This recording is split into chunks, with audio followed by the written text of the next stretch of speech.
Podcast Go Outside. Série Gente das Águas, com Maria Clara Vergueiro. Bem-vindos e bem-vindas ao Gente das Águas, a série especial de podcast da Go Outside, que traz sempre um grande nome do esporte e das ações ambientais voltadas às águas do mundo. Por aqui já passaram campeões mundiais, pesquisadores, homens e mulheres ligados à natureza e às aventuras vividas junto ao mar e rios deste planeta. Nesse episódio, a conversa promete ser profunda, porque o nosso convidado tem mais de 80 mil quilômetros rodados em oceanos, sempre a bordo de um catamarã sem cabine, aberto para o céu e com vista para a água. Beto Pandiani é um dos nossos mais influentes velejadores e se prepara para sua 8ª expedição. Dessa vez, para explorar uma rota histórica que até há bem pouco tempo era coberta de gelo. A viagem, batizada de Rota Polar, vai sair do Alasca e chegar na Groenlândia, documentando o derretimento do gelo naquela região e discutindo mudanças climáticas. Beto Pandiani, bem-vindo! Um prazer enorme ter você aqui no Gente das Águas. Eu que agradeço, super obrigado. Eu sou fãzaço da Go Outside, conheço todas vocês há muito tempo e para mim é quase voltar para casa falar com vocês. Faz um tempo que eu não conversava. Muito prazer. Super feliz que a gente tem um gancho desse tamanho para ter essa conversa com você aqui. E eu não sei se você foi comunicado, mas a gente sempre começa o Gente das Águas com um quadro bem interessante que se chama Eu por Mim. É uma forma assim das pessoas se familiarizarem com quem está do outro lado, a gente aquecer os motores e fazer um raio-x do nosso convidado. Você está preparado? Manda bala. Então vamos lá, vamos ver como é que Beto Pandiani se define no Eu por Mim. Nome. Beto Pandiani. Não, nome é aquele lá da certidão de nascimento. Roberto Dias Pandiani. Ocupação principal. Velejador. Característica mais marcante. Insistente. Sua definição de felicidade. Compromisso. A qualidade que você mais gosta em alguém. Lealdade. O seu principal defeito. Muito obcecado pelos meus projetos. Um talento pessoal ou um superpoder que você gostaria de ter. Ser músico. A sua palavra favorita. Amor. Um ídolo.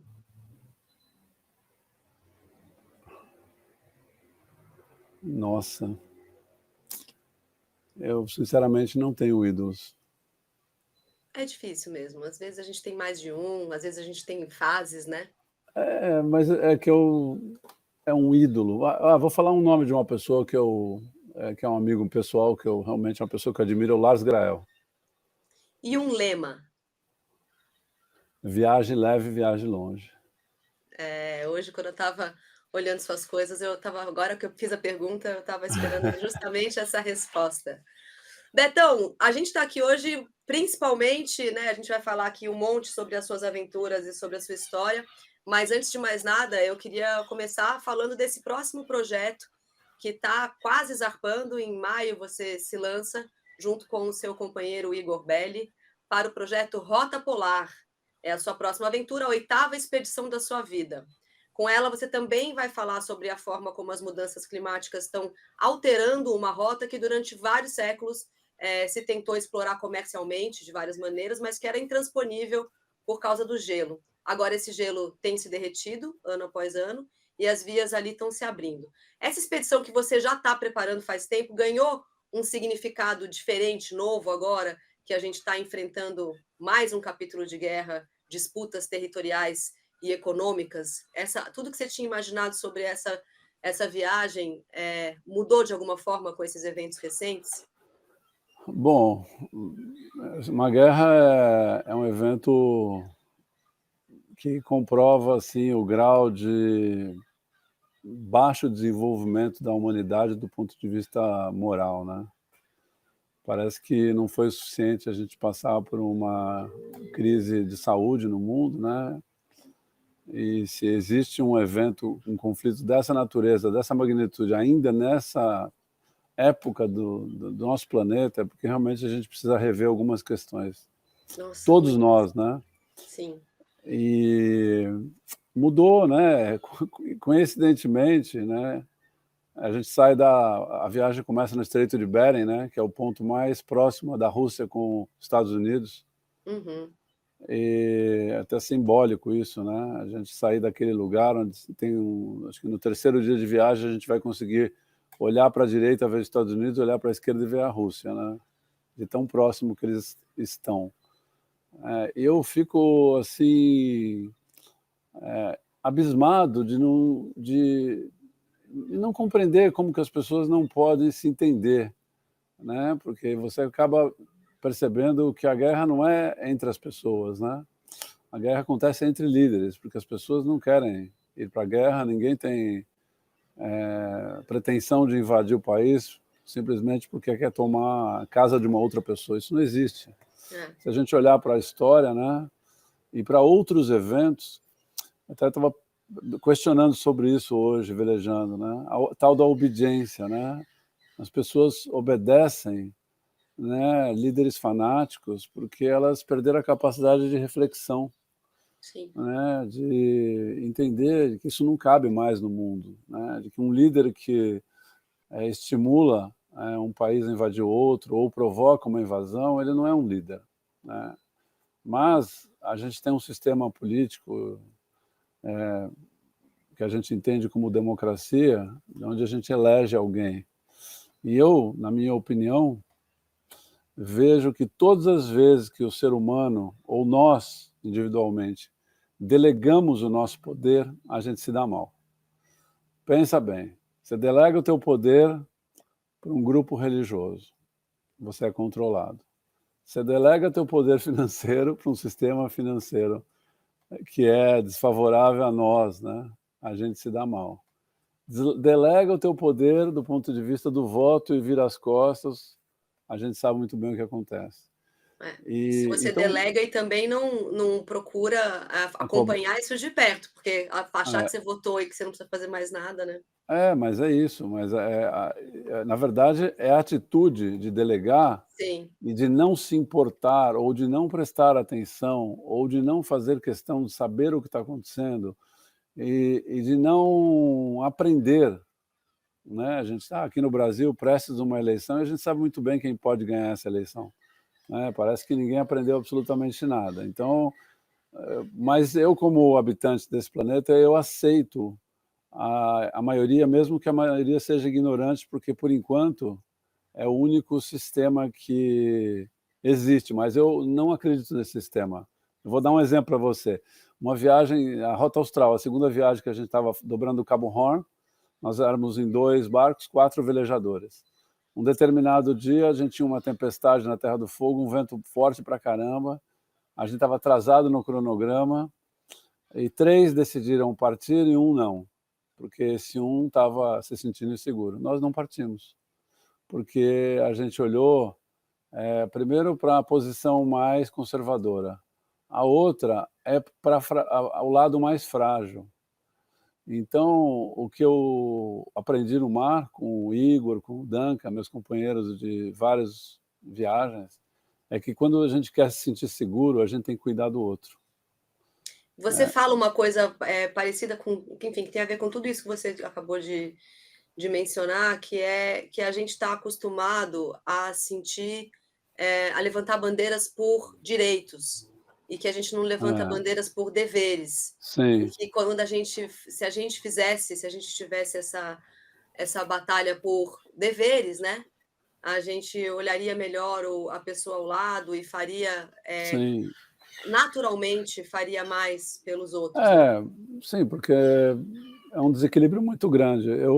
Isso acontece de fato no nosso barco, no nosso ecossistema, vamos dizer assim, é muito equilibrado, né? Eu não olho mais para minhas necessidades, nem para o meu umbigo, eu vejo agora o que o Igor precisa e vice-versa. Num dia que amanhece o dia e eu não estou bem, eu sei que ele vai me substituir e vice-versa, no leme, né? E falando agora do Igor, o Igor é uma espécie, você e o Igor são tipo Toquinho e Vinícius, assim, ele é seu parceiro mais constante. Como é que É, você fez essa escolha para essa viagem, essa 8ª expedição? como é que você... Por que você imaginou o Igor como sendo o companheiro ideal para essa viagem? Se é que você planejou essa viagem sozinho, se de repente não foi junto com ele até. Eu já falo dessa viagem há mais de 10 anos, e a gente pretendia fazer essa viagem há 10 anos, 11 anos atrás. E quando ela não deu certo nessa época, por motivos econômicos, a gente fez a travessia do Atlântico. E ficou guardada essa ideia, né? Que eu retomei em 2018, aí veio a pandemia, enfim, mas consegui trabalhar esse tempo todo. E a gente já tinha esse sonho de fazer a passagem noroeste, que por acaso também era o sonho do pai do Igor, o Oleg Bery, que foi um grande inspirador de todos nós, né? Um grande velejador. Ou vamos dizer, o verdadeiro lobo do mar foi o Oleg. Então, de uma certa forma, o Igor está realizando, vamos dizer, o sonho do pai dele. Nós juntos vamos fazer isso. E é uma viagem inédita para nós, assim, um barco aberto nessa região, né?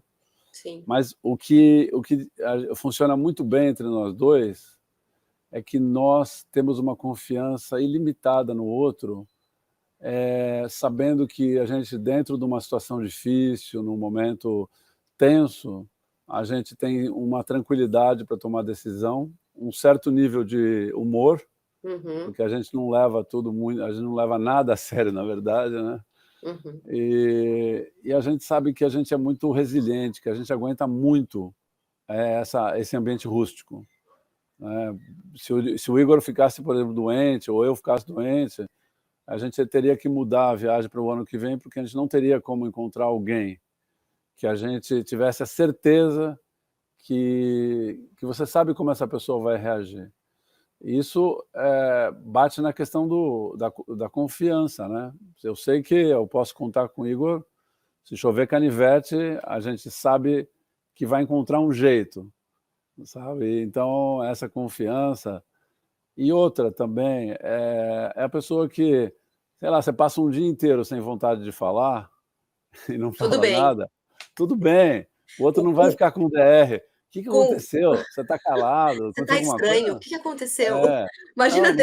Imagina você arrumar um companheiro de barco, passar 37 dias, que nem vocês passaram nessa viagem que você se referiu do Atlântico, não é isso? Em 2013, Sim, de sim. Cape Town até a Ilha Bela, sem parar, direto, e entrar numa DR com o parceiro, não dá, né, Pandiani? Não dá, não, a gente tem uma liberdade enorme a gente até brinca que teve no Pacífico logo no terceiro, quarto dia estava frio, assim, ainda estava a corrente de Humboldt, e aí o Igor, no final do dia, a gente havia ficado quieto o dia inteiro, o Igor falou para mim assim, nossa, tá friozinho agora, né? Eu falei, tá mesmo, e o assunto foi esse do dia, continuamos calados, assim. Porque a viagem é para dentro, né? Você fala, isso é outra frase que eu achei muito bonita sua. Na verdade, eu fiz uma seleção de frases aqui, que é a história de que você foi conhecer o mar e você encontrou o seu mar interior, né? E que esse mar interior é o mar que você ainda não conhece de verdade e provavelmente não vai conhecer na sua totalidade jamais. Agora, falando dos Não. mares que você conhece, eu queria elencar aqui as suas 7 expedições para poder te fazer a minha próxima pergunta e até para falar dessas datas. Então, em 2000 você fez a Rota Austral, que foram 170 dias, passando ali por baixo do Cabo Horn. Essa foi a 2003... segunda. Essa foi a segunda? A primeira foi Miami Ilha Bela. Perdão, eu pulei aqui. Em 1994 teve a Entre Trópicos. Isso. Vocês saíram em fevereiro, foi 289 dias de travessia Miami-Ilha Bela. Uma vida. Aí a segunda foi 2000, Rota Austral, 170 dias pelo Cabo Horn. 2003, Antártica, que foi a mais ousada, você considera a mais ousada, você teve que cruzar o Drake. 850 quilômetros até chegar no primeiro conjunto das Ilhas Shetlands. 2004, vocês fizeram uma regata Miami-Nova York, de 1.000 milhas. 2005, Nova York e Groenlândia. 2008, cruzaram o Pacífico, do Chile até a Austrália. Isso deve ter sido muito louco, porque são distâncias imensas, realmente, 17 mil quilômetros de oceano, semanas e semanas. 2013, Atlântico, que é essa que a gente acabou de falar, de Cape Town até Ilha Bela. E agora, essa rota polar em 2020. Teve 2 grandes intervalos aí, entre a viagem que vocês fizeram entre trópicos, 94, e rota austral, e essa última, que demorou, como você falou, do Atlântico para agora, deu 11 anos. Como é que você vive os intervalos que você não está na água? Você que é um cara tão conectado com tudo isso, como é que é a sua vida em terra?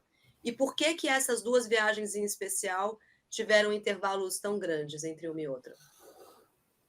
Eu não paro de velejar, né, porque eu venho para Ilhabela quase todo fim de semana, então eu paro de viajar, mas de velejar não. Acabo a primeiro intervalo de 94 é que aconteceu o seguinte: nós voltamos para o Brasil e as 2 patrocinadoras principais, 2 patrocinadores encomendaram um filme e um livro. Uhum. Aí em 95 entrou uma crise econômica no Brasil, eles cancelaram tudo e, nossa, foi super difícil, eu tive que voltar para o restaurante, abrir casa noturna, enfim, voltei para a minha atividade antiga. Uhum. Aí veio a Rota Austral, e aí não parei mais. Aí quando Isso aí chegou você foi num ritmo bom. Aí, de novo, foi. abriu de 2013, entre É. 2013 para cá, abriu esse intervalo Aí que grande. aconteceu o quê? Que aconteceu que veio também crise 2014, impeachment, puta, um clima muito ruim no Brasil para você buscar parceiros, não sei o quê. E eu me casei pela terceira vez nesse meio tempo e fui morar na Serra Catarinense, próximo de Floripa, mas e aí eu fiquei num momento, assim, de dúvida, o que eu ia fazer da minha vida. Eu não sabia se a viagem do Atlântico seria a última, mas eu pensava ter uma casa na montanha e velejar, porque uma hora eu estava ali na Praia do Sonho, né, em Santa Catarina. Mas eu fiquei uns 3 anos nesse dilema, e quando foi 2018 eu falei: "Não, tem um vulcão dentro de mim de novo em erupção, eu não tenho como evitar, essa nova viagem, e porque é algo que eu desejo muito". E eu tenho, assim, bom, o casamento acabou não por causa disso, né, mas, isso também me ajudou a voltar para São Paulo e me focar no projeto, mas eu tenho um sentimento, assim, de que tem algumas coisas na vida da gente que são como um compromisso. Você pode achar estranho a gente falar assim: "Ah, você tem um compromisso de fazer uma viagem". Eu não creio que seja o compromisso de fazer a viagem. Eu tenho um compromisso de fazer algo que essa viagem vai abrir a possibilidade. Por exemplo, eu escrevi um livro sobre um personagem, um livro infanto-juvenil, que vai ser lançado no final do ano, que chama Spaghetti Picolé na Terra do Vento. E esse livro, ele fala com uma faixa de idade de 15 e 16 anos. E no projeto agora da Rota Polar, a gente vai ter um braço de educação que fala com essa galera. Então, parece que a viagem, ela vai ser uma preparação para eu entrar nesse segmento de educação, com essa faixa etária, eu me tornar um pouco mais conhecido, as pessoas entenderem o que eu faço, e aí em 2023, quando a gente vai lançar o filme, não sei o quê, o livro da viagem, eu lanço o livro do Spaghetti e começo uma fase nova na minha vida de devolução, Certo. de devolver tudo que eu aprendi para essa galera que eu sinto que tem uma carência de ouvir uma educação diferente. Não é a educação de aprender geografia, de fazer conta, de saber fazer uma redação. É uma educação que envolve empreendedorismo, sonho, inovação, você acreditar em Projeto, você, né, projeto, planejamento. autorresponsabilização, Sim. você se responsabilizar, você ser dono do teu destino, ser protagonista. Então o Spaghetti tem todas essas qualidades que, obviamente, são algumas das minhas características. E eu quero, passar toda essa experiência de uma forma lúdica, através de uma história que eu já escrevi. Nesse momento está sendo editado o livro, e é um livro ligado também é um livro tecnológico, né, ele vai precisar de um telefone celular para você ler o livro. Bem legal. E a verdade, você está falando de que esse personagem tem as suas características, mas no seu caso são características que você ralou bastante para descobrir que tinha ou para desenvolver Ah, na sim. prática. E o que você está dizendo é que agora você consegue passar, esses conceitos, Você né, falou de um direto para outras pessoas. Você falou de uma coisa muito importante, a experiência. Porque a gente está numa geração que acha que tudo que ela vê aqui nessa tela vale uma experiência, né? Vocês, melhor do que ninguém, né, que são, vamos dizer assim, um canal de comunicação que incentiva as pessoas a irem para a natureza, vocês fazem isso muito bem há muitos anos, vocês sabem como é que é a diferença de quem vai para a natureza e quem fica atrás de uma tela. O ano passado eu dei 80 aulas de vela aqui em Ilhabela, e um dia apareceu um cara de uns 32 anos, um cara muito legal, tipo nerd da internet, que já havia ganhado uma grana danada com 32 anos, e fez uma aula comigo. Bom, a gente saiu aqui da Ilhabela, velejando em direção ao Ubatuba, um dia lindo, mar verde, aqui a Serra do Mar limpa. Ele levanta no meio da velejada, emocionado, assim, com os olhos molhados, e fala assim: Beto, eu não sabia que a natureza emociona. Eu falei: o quê? Ele falou: porque eu vi as coisas na tela, achava que para mim já era a mesma coisa. E agora eu estou aqui velejando com você, eu vi que é totalmente diferente. E aquilo me tocou muito, e eu vi, esse cara mudou a vida dele, ele entrou em academia, emagreceu, está morando em Florianópolis. Não, ele fez uma revolução. E isso aconteceu porque ele teve uma experiência. Exato, E viva, real, concreta, né? viva. E a gente tem que, vamos dizer assim, trabalhar para que essa geração saia do metaverso, saia desse inverso, né? Eu vou inventar esse outro universo, ele chama inverso. Esse inverso que não é verdadeiro, que é totalmente fantasioso, em cima de premissas completamente opostas a quem ama a natureza, né? E que a gente tem que conectar a energia das coisas, né? Você fazer um trekking, subir uma montanha, mergulhar, velejar, pedalar, qualquer coisa, enfiar o pé na lama, sabe? Você volta diferente de um fim de semana para casa, sabe? Você dorme sorrindo, você dorme cansado, né? O teu corpo, você sentiu o teu corpo, você sentiu o cheiro, você A gente conheceu. retorna, né? Retorna para de onde a gente veio, de certa Você conhece os forma. personagens, encontrou aquele senhor que mora naquele fim de mundo, que tem aquela sabedoria própria, que teve aquela conversa doce com você. Mas essas coisas você não vai conseguir encontrar em nenhum livro, em nenhum filme, em nenhum avatar, né? A experiência, a viver já é a nossa experiência, né? Estar nesse planeta já é uma grande viagem. Como é que a gente quer fugir dessa grande viagem? Né, e muitas vezes delegar até, né, essa grande viagem, você É. acaba deixando alguém fazer isso para você, né.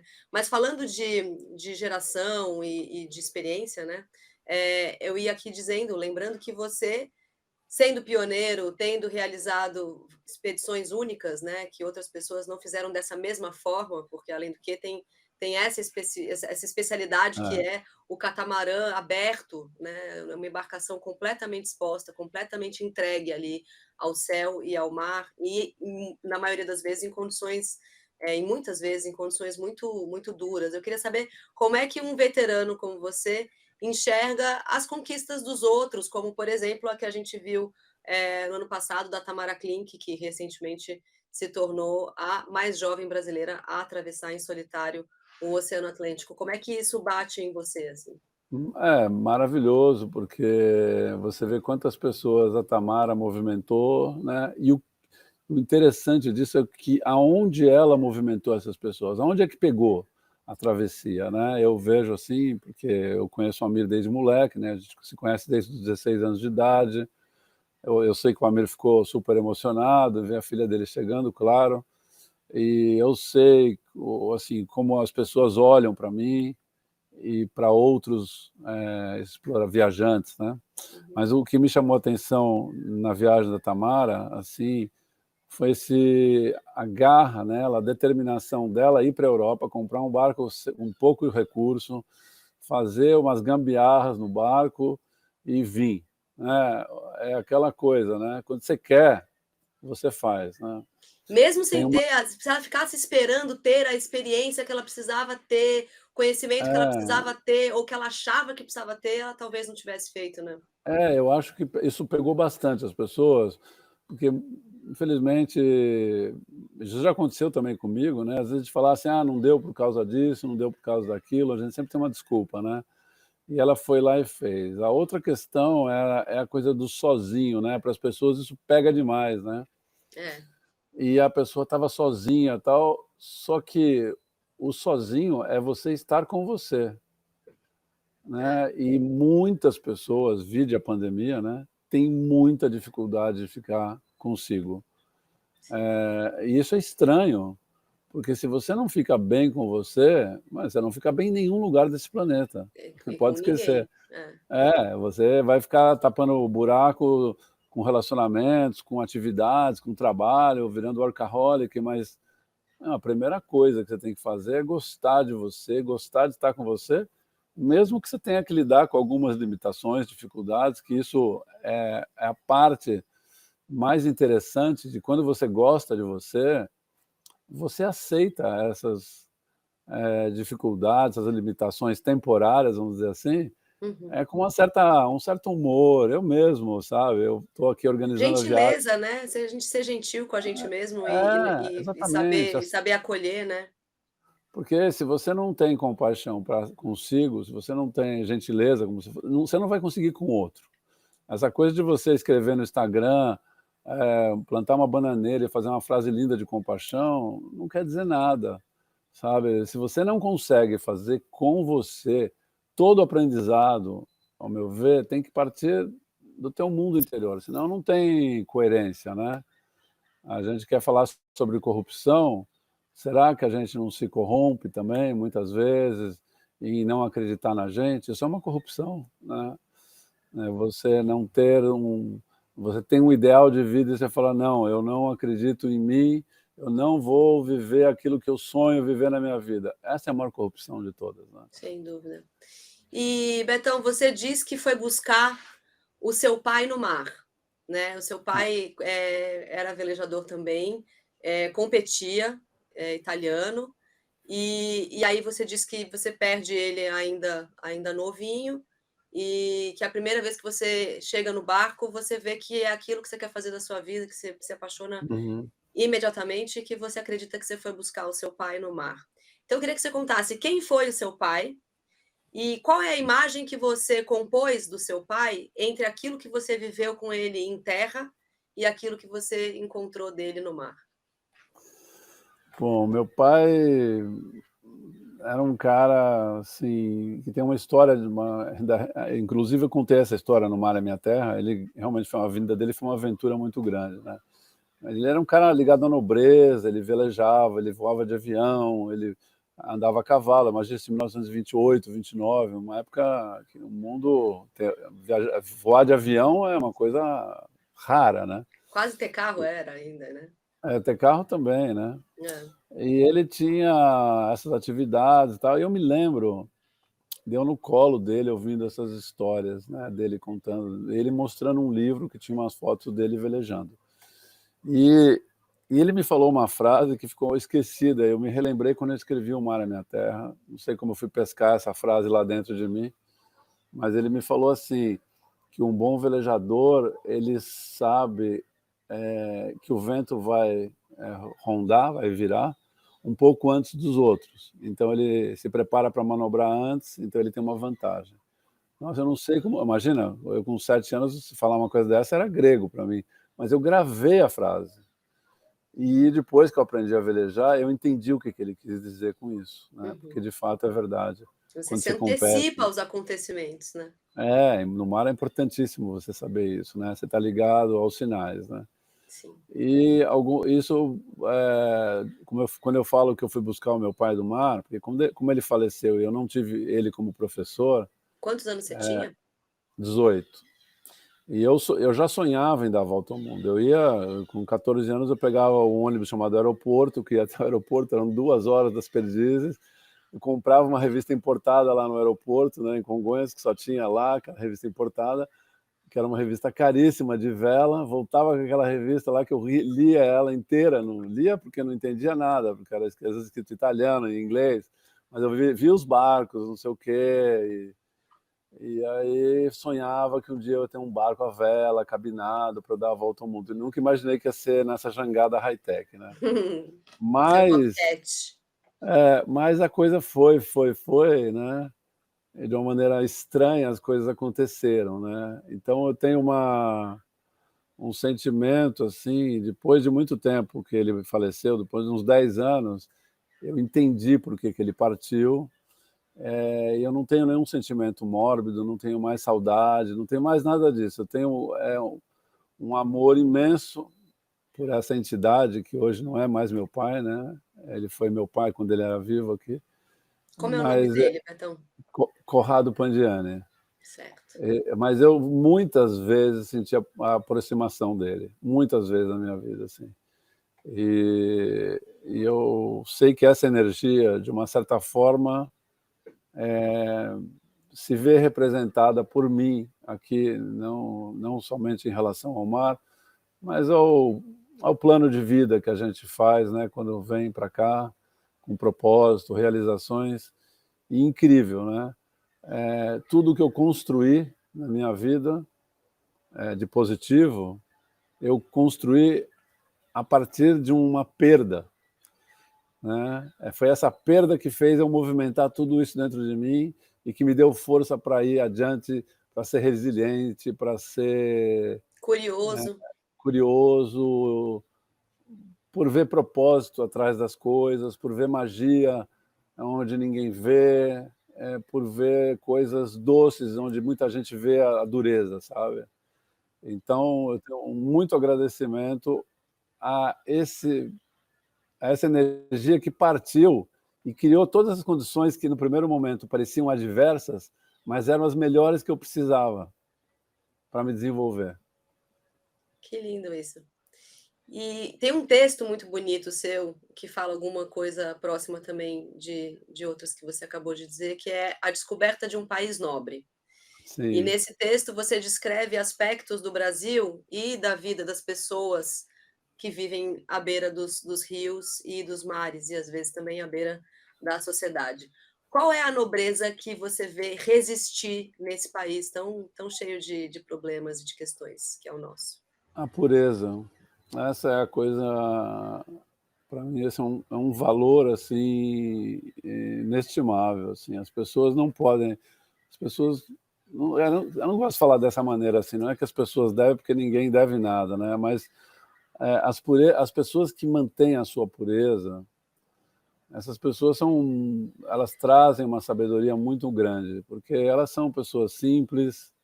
Hoje em dia, ser simples é sofisticado, né? Porque é difícil pra caramba, né? Sim, Mas a pureza é aquela pessoa que não é reativa, é aquela pessoa que gosta de escutar, a pessoa que tem uma riqueza no linguajar, uma simplicidade, uma objetividade, que não faz volta, que não está vestindo uma máscara para falar com você, não está se fantasiando de nada, que não tem um ego inflamado, que não é vaidoso. Essas pessoas que eu encontrei na vida, né, e principalmente na costa norte do Brasil, por isso eu escrevi esse texto, me tocou profundamente. E se eu te disser que de todas as viagens que eu fiz, você tem um trecho que eu gostaria de refazer, seria o trecho entre Natal e Belém, o norte do Brasil, porque são lugares que são muito difíceis de serem alcançados por terra, porque são algumas vilas de pescadores que estão nas reentrâncias do Pará, que são manguezais, e são pessoas que têm uma vida que continua igual a, sei lá, 70, 80 anos. E você imaginar que num mundo desse, né, a gente que mora em São Paulo, né, que dá tanto valor a algumas coisas que muitas vezes não tem valor algum, né? Quando você encontra uma pessoa dessa, essa pessoa te põe no lugar de novo, porque ela coloca os valores na ordem certa. sim.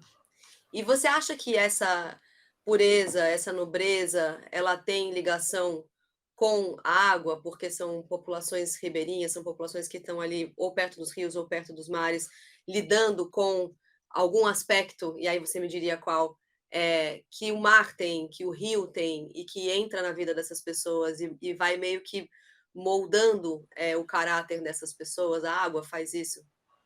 É, eu não posso generalizar, mas eu posso Sim. dizer para você que os pescadores, né, do norte do Brasil são pessoas que têm uma atividade física muito dura, né? O mar é muito ríspido, né, com a gente, né? Assim, o sol, é água salgada, você vê as mãos dos pescadores é toda lenhada, né? Você vê que uma pessoa de 40 anos tem um aspecto de 60, porque ela tem uma atividade que não tem sábado, domingo, terça-feira, não tem férias, é a vida toda dela, todos os dias praticamente, né? A não ser que o mar esteja muito ruim. Uhum. E é uma atividade de subsistência, né? Essas pessoas pescam para viver, para comer, mas o mais antagônico disso, né? Eu falo, aquela gente que mora na água salgada tem tanta doçura no olhar, né? Você vê aqueles olhos que são meio marejados, assim, vermelhados, de tanto sal, de tanta luz, né? O sol, aquela refletindo no mar. Nossa, isso é uma coisa. A gente usa máscara, óculos, os caras estão lá no seco, né? Abertos, né? Abertos. E o cara é uma pessoa generosa. A gente provou disso porque os pescadores são, de fato, os anjos da guarda. Hoje mesmo, eu dei uma aula de vela para um casal e a gente saiu aqui de Ilhabela, na volta o vento acabou, passaram várias lanchas pela gente, a gente estava remando para voltar, ia demorar, sei lá, 1h30, 2 remando, estava mais preocupado com o nosso horário aqui. Um Sim. pescador voltou e ofereceu carona, jogou um cabo, a gente rebocou, a gente 30 minutos, a gente chegou aqui na Praia da Armação, mas você vê, quem que foi parar, gente? Não foi nenhuma lancha, nenhum botinho, não sei o quê, foi um pescador. Pescador. É. Sempre são eles. Eles são... porque quem mora no mar é solidário, porque sabe o quanto esse ambiente é inóspito, né? Nós somos seres terrestres, né? O E o barco é quanto a uma... gente é pequeno, né? O mar É, dimensiona muito o, o mar, a montanha. Quem é, vive na montanha, quem vive no mar, tem tem essa dimensão da nossa pequenez, pequenez, mas diante da o barco é uma ilha, né? é. Você sabe que quando começou a pandemia, na verdade, o lockdown, né, 15 de março de 2020, eu estava em casa, minhas palestras foram canceladas, eu falei, meu Deus, o que eu vou fazer agora, né? Aí deu um dia, eu falei assim, bom, esse meu apartamento aqui é meu barco, então eu vou fingir que eu estou no meu barco. O que eu vou fazer aqui no meu barco?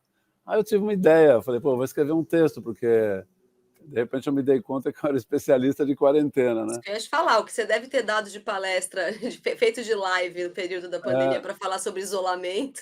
não, eu fiz 50 lives no ano, mais umas 40 palestras, foi uma coisa por causa de um texto que eu escrevi, de como fazer uma travessia, né, onde eu enumerei algumas questões que são importantes de você ver, né, no meu caso, né, de um barco que é muito semelhante ao que a gente viveu, né? Uhum. E é isso, o barco e o mar são metáforas que funcionam muito bem na nossa vida, assim, no dia a dia, né? Muito. E falando de live, você fez uma delas que era como fazer o uso positivo do medo. Aham. E aí é isso, eu imagino que durante a pandemia você deve ter falado muito sobre isso, porque as pessoas estavam muito assustadas, sobretudo no primeiro ano inteiro, né, tudo muito ainda incerto e tinha muito medo no ar, né. E agora, enquanto a gente conversa, mais uma vez, tem muita gente com muito medo de algum homem poderoso e egoísta apertar um botão e botar tudo isso aqui a perder, nessa guerra que começou agora em fevereiro, que a gente ainda não sabe como termina, se termina e tal. Eu queria saber de você como é que você lida com esses medos coletivos e se essa falta de controle nossa sobre o rumo da humanidade te aflige, te pega e de que jeito te pega? Não, eu vou ser muito sincero, isso faz parte do meu passado, não sinto medo, porque eu compreendi,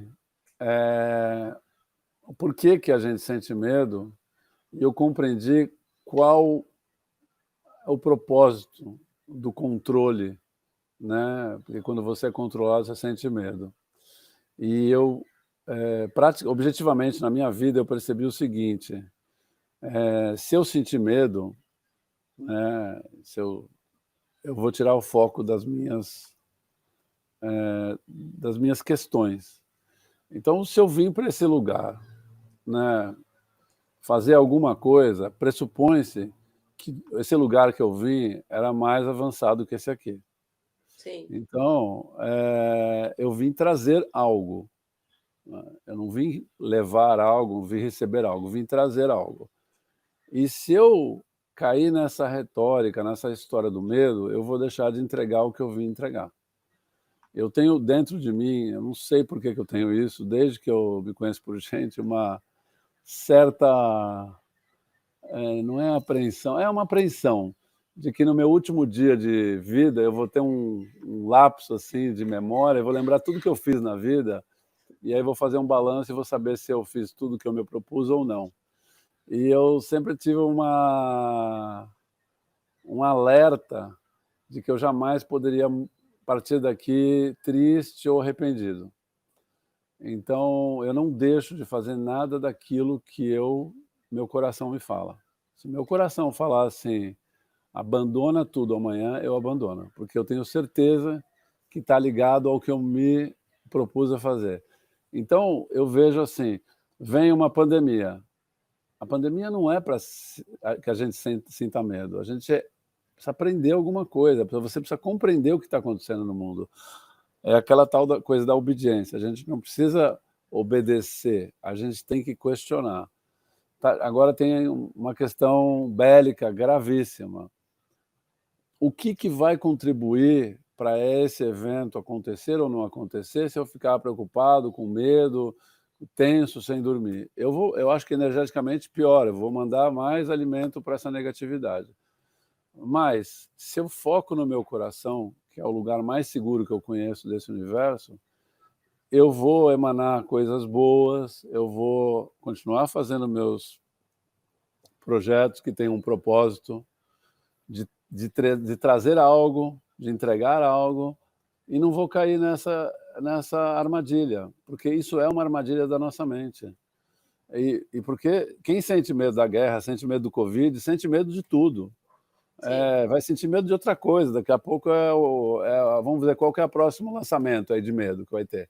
Né? E se a gente for ver, é medo do próximo presidente, é medo da inflação, é medo do não sei o quê, medo que não vai chover e não vai ter água. Quer dizer, pô, você vive a vida inteira com medo.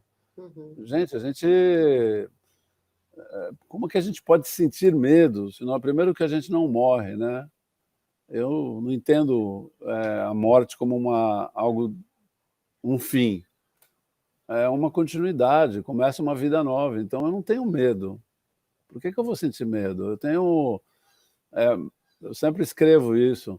Como que eu posso entrar num filme na metade do cinema, sentar na cadeira, assistir 1 minuto, sair do cinema e falar que eu entendi essa história? Não dá para falar isso. Então a nossa vida aqui, de fato, a gente está vivendo 1 minuto desse filme, ou menos, ou 1 segundo, sei lá. Então não adianta querer explicar o mundo, não dá para explicar. Mas eu escrevi um texto, acho que há uns dias atrás, sobre fé. E eu não creio nessa fé religiosa, porque ela é muito mental. É totalmente baseada em coisas que cria uma dependência, nunca da autorresponsabilização. Percebe que todo dogma e crença está baseado em alguma coisa que você vai receber. Sim. E não daquilo que você... Uma compensação, né? Ou uma proteção. Eu nunca pedi proteção para nada. Eu sou a proteção. Uhum. Sim. Não existe essa possibilidade. Então, a gente sempre cai na vitimização, né? Essa é uma questão que está presa na consciência humana, que é se vitimizar. E eu já me vi vítima da minha vida várias vezes, né? Até que um dia eu cansei. Falei, gente, por que eu vou me vitimizar? E quanto mais você se vitimiza, mais você atrai experiências de vítima. Sim. Né? E a polaridade oposta é você se responsabilizar. Fiz uma merda. Tudo bem, agora a gente vai corrigir. Vai ter algumas consequências, sim, mas eu vou corrigir e vou aprender. Agora, fiz uma merda e vou culpar o mundo, a vizinha, ou o presidente. Ah, É. gente, não vai, Aí, isso não, não, isso como não diria meu cria, amigo Wilson das Neves, por aí não vamos. por aí não vamos, isso não traz aprendizado, né? Verdade. E na pandemia a gente viu a consciência de vítima, não existe vítima, né? As pessoas, de uma certa forma, é porque é difícil falar sobre isso quando ninguém considera que aquilo que você pensa conta muito mais, às vezes, do que aquilo que você fala. Sim. Porque o teu subconsciente é que manda as cartinhas. É porque a ação vale muito mais do que a fala. Então, e a gente é movido pelo que a gente pensa ou pelo que a gente sente muito mais do que É, pelo que a gente fala. E é, aí acaba que o que você faz aí vem desse lugar, né, do pensamento, do exatamente. sentimento e não do verbo, né? Só que você sai para jantar com os amigos, fala uma opção de bobagem, não sei o quê, fala não sei o quê, mas no fundo é outra coisa, né? É, E aí muitas pessoas às vezes falam: "Nossa, mas eu estou tão surpreso, a pessoa era tão isso, tão aquilo, aconteceu isso". Mas a gente nunca sabe o que está acontecendo dentro de cada um, né? é. Por isso a gente não Ô, pode julgar. Pandiane, falando de coisas bonitas, eu tô aí ouvindo pássaros e você tá numa cena super bonita. Quem estiver vendo a gente no vídeo depois vai ter a oportunidade de te ver aí bem enquadrado. Em tantas expedições, você testemunhou uma infinidade de cenas e de situações no mar. Eu imagino que belíssimas e muitas talvez tristes, não sei. Você tem uma conta da sua chegada nessa viagem do Atlântico de 20 quilômetros de lixo que você viu Sim. antes de chegar na costa brasileira. Você consegue apontar agora aqui para a gente finalizar essa conversa, uma de cada, uma coisa linda que te marcou pela beleza no mar e uma que te marcou pela tristeza? A beleza foi chegar na Antártica, não tenha dúvida, né. Chegar na Antártica em 2003 com o Duncan foi uma coisa, uma emoção, assim. Eu vejo os vídeos, assim, material bruto dessa viagem, assistindo, assim, os olhos, né, como nós estávamos emocionados, assim, de ter chegado e visto um continente que não é um país, né, é o único lugar do mundo que não é um país, né, e com toda aquela pureza, energia completamente diferente de qualquer outro lugar que a gente consegue viajar para esse planeta. E a surpresa da travessia do Atlântico foi que a gente passou, vamos dizer, pelo menos 34 dias vendo uma água azul, de uma beleza, assim, um azul indescritível. O Atlântico é muito bonito, a cor desse oceano. Uhum. O barco tem um leme vermelho, né? Não cansava de ver aquele contraste, né? E aí, quando estava a 20 milhas da costa fluminense, né, no Rio de Janeiro, justamente no caminho que os navios fazem da Bacia de Campos para a Baía de Guanabara, um mar lotado de óleo, plástico, sujeira, plástico em vários níveis, assim, tanto na superfície quanto a meio metro, 1 metro de profundidade. E a gente velejou, sei lá, umas 80 milhas, vendo plástico, assim, até a frente da Baía de Guanabara. E, nossa, deu uma tristeza, porque você pensa que você está indo para um ambiente, né, longe da humanidade, para você, sei lá, tirar férias do mundo, ficar com você naquele ambiente puro, e você vê que o nosso descaso, Tá ele chegando nos, longe, né? ele nos alcança, né? É, exato. É, E, essa é uma cena triste. Eu tô feliz que você vai poder proporcionar a outras pessoas uma velejada no Rio Pinheiros antes de você ah, partir para sua próxima aventura, demonstrando que é possível sim a gente sim. regenerar o que a gente infelizmente estragou como humanidade por aí, né, Betão? Não, a Sabesp está fazendo um trabalho assim impressionante. Realmente é uma empresa que a gente tem que ter orgulho em São Paulo, viu? Porque eles, para vocês terem ideia, no último ano eles fecharam 5.500 esgotos, não sei nem se é o último ano, então acho que trimestre, de esgotos que estavam sendo jogados no Rio Pinheiros, ali acima da usina de São Paulo, até em relação à represa de Guarapiranga, assim. E daqui a uns meses, aquela parte do rio vai estar muito mais limpa do que... Já está bem mais limpa do que era, né? É Sim, um a gente trabalho vê a muito diferença. longo, É a maior obra de saneamento básico do planeta, é complexa, mas as pessoas precisam ajudar, né? Não pode jogar plástico na rua, jogar bituca, porque vai cair no rio. Choveu, o rio fica cheio de plástico. Sim. Então a gente vê como tem trabalho a ser feito para se conscientizar as pessoas de que os rios, os mares, as florestas são um pedaço da nossa casa, né? Sim. A gente tem a nossa casa, que é o nosso corpo, e tem essa casa grande, que é a casa das casas, né? É isso mesmo. Eu aproveito aí a sua deixa para também deixar um recado aqui, que é o seguinte: faça chuva ou faça sol, partiu economizar água, minha gente. Fecha sempre a torneira quando você não estiver usando, o chuveiro enquanto você se ensaboa e tome banhos curtos. Torneira, abriu, usou, fechou. Sabesp. Governo de São Paulo, trabalho e respeito por você. Betão, eu te desejo uma super viagem. Vou ficar aqui esperando você voltar com muitas histórias novas pra gente. Foi um prazer.